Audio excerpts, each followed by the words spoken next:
Diqqat aholiga shoshilinch xabar. O'zbek xalqi ogoh bo'lsin. Samarqandda ko'z ko'rib, quloq eshitmas fojia yuz berdi.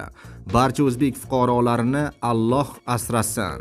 Assalomu alaykum, hurmatli tomoshabinlar, tezkor yangiliklardan birinchilardan bo'lib xabardor bo'lishni istasangiz, videorolik ostiga like tugmachasini bosib, kanalimizga obuna bo'lishni unutmang. Like bosgan insonni Xudoyim doim qo'llasin.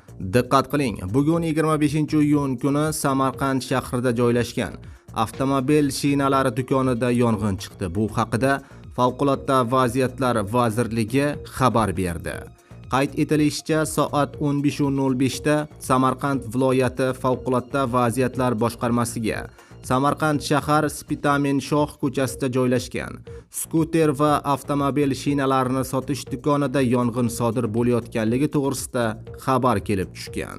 Xabarga asosan yong'inni o'chirish uchun 4 ta yong'in qutqaruv ekipaji soat 15:10 da voqea joyiga borib, yong'in 15:21 da o'rab olingan va soat 15:46 da to'liq bartaraf etilgan.